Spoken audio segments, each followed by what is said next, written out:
Welcome back to another track test video here at my home away from home, Toronto Motorsports Park, where today we're going to put this 2019 MX-5 RF on our lap time leaderboard.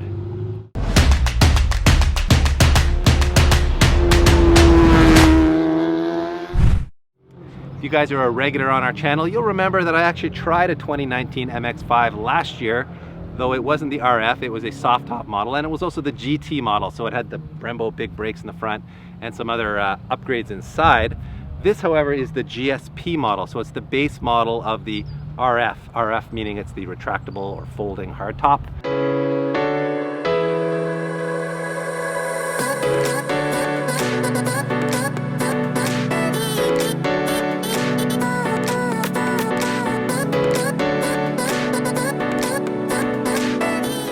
I really like the way it looks, by the way. I think it reminds me quite a bit of a Jaguar F-Type, which I think is a compliment because that's a stunning looking car, and I think this is a pretty great looking car too. Wouldn't mind getting rid of a bit of wheel well gap, but other than that, I think it looks beautiful. This comes on, in 2019, new gloss black wheels. They used to be a gunmetal, now they've gone gloss black. And of course, in 2019, they went to a more powerful engine. So they upped horsepower from 155 to 181. They also bumped torque a couple of foot-pounds, but more importantly, they broadened the torque band quite a lot by doing a lot of work on the internals of this 2-liter Skyactiv-G engine. With all that said, it's time to bring myself a little driving joy by turning on the lap timer in there, throwing on my lid, and going ripping a few hot laps. So, what can I tell you about the 2019 MX-5 RF and how it differs from the convertible I tried last summer? First of all, it has less headroom. My head wasn't hitting the top as much as it is now. So I guess with the RF, it does have a thicker roof and therefore I have less headroom. But on the upside, I think you get a fair bit better sound attenuation. So when I'm driving down the highway, there's less wind noise with the hardtop. So bit of a trade-off there. Should mention it finally has a telescoping steering wheel, which is a very nice thing to have in any sports car because we're all shaped differently. So it's nice to get the wheel where you want it. I am going to turn off stability control and traction control. I really want to see where this new, more powerful engine falls on our lap time leaderboard. I believe I did like a high 126 with the old 155 horsepower motor. I think it was a 126.8. So I'd really like to beat that today with this 181 horsepower engine. One caveat though is that it's a busy lapping day here today, so there may be traffic issues, but we'll see what happens. All right, off we go, boys and girls. All right, look at that. How's that for service, everybody? Talking about there being traffic, I'm not going to have any because they just closed the track for me. That's quality service, TMP. Thank you very much. So I'm just going to do a warm-up lap here, get a little bit of heat in the tires, see if I can get myself in a seated position where my head is not hitting the roof, and I am not doing too badly here for that now that I've sort of scooted down in the seat. And boy, what a great balanced car this is. Every time I drive a Miata, I'm always amazed at just how well balanced they are and how lively they are. I mean, lightweight chassis with, you know, a lively suspension tuning. It does give you some body roll.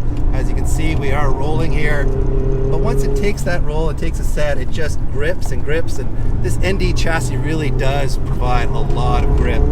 It's quite an improvement over the old NC chassis. I'm a big fan of how they've tuned this car, and I'm a big fan of how it looks. Did I mention before that I really like the RF coupe design? I think she's a looker. Okay, everybody, coming down through the chicane here, and I'm going to try to do 3 hot laps. We'll see if the brakes last that long or not. This GSP model without the Brembos, I'm not sure if I'll get 3 laps out of it before the brakes start to fade a bit, so we'll see how my luck holds out on that. But other than that, we're just going to give it a good old-fashioned sending and see what we get. Woo! I'm using the outside curve here. A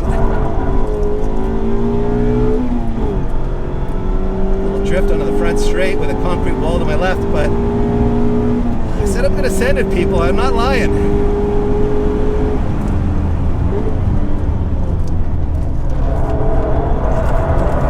Turn 1, but a big slide.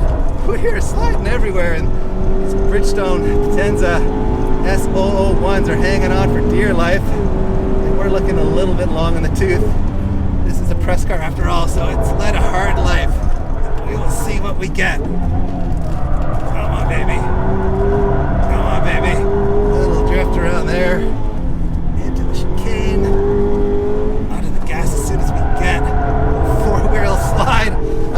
guesses. It's an exciting car, everybody. This thing is proof that you do not need 500 horsepower and 8 cylinders to have a good time, because this thing is a hoot. As you need to do in an MX-5, these are momentum cars, and you just want to use the widest line you can, use the brakes as little as you can, let this chassis just rotate in the corners, get on the gas as early as you can. Oh yeah, baby, all the curve there.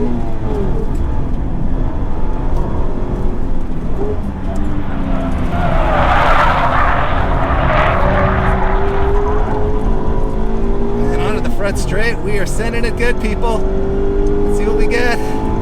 Come on, Miata. Come on, Miata. Come on! Wow, I've forgotten what an involving little car this MX-5 really is. It's a blast to drive, and it's so driftable. It just slides everywhere in such a controlled way. You're always just playing this game with the steering wheel while you're just always just catching the slide a little bit. And it just goes to show you how much fun you can have in a small, lightweight package with what I would call the right amount of horsepower for the car. 181 horsepower is plenty in this car. And I think the lap times back that up. This did a 125.35, which is properly quick for a completely unmodified car. That puts it in like stock S2000 territory. Really delighted by how much fun this car is, and with, you know, wider wheels and stickier tires on it, it's just gonna go faster and faster. So I'd love to get my hands on one of these someday and actually like do a bit of a build on it. It doesn't need a lot, but the brakes stood up really well, by the way. I was kind of concerned that without the Brembo package that we might have brake fade, but they stood up very well to 3 hard laps. And the tires, well, they started to go away after a couple of laps, but that's normal with street tires. So all in all, really impressed by this car. I think the RF does feel stiffer as a function of it having that retractable hardtop. I'm sure Mazda has some numbers on it that may or may not back that up, but from the driver's seat, it did feel like maybe it's a more rigid chassis, but really, you're having so much fun in there. You're smiling the whole time. You're not really thinking about chassis stiffness. You're just thinking about how much more slip angle I can put in it without losing time. So it's a constant cat and mouse game of like playing right on that peak of the grip curve, and it's just a really involving, delightful little car. So I want one, I really do. And at $39,900 Canadian, or I think probably around 30 US, you guys can check on the internet if you're in the States how much it goes for.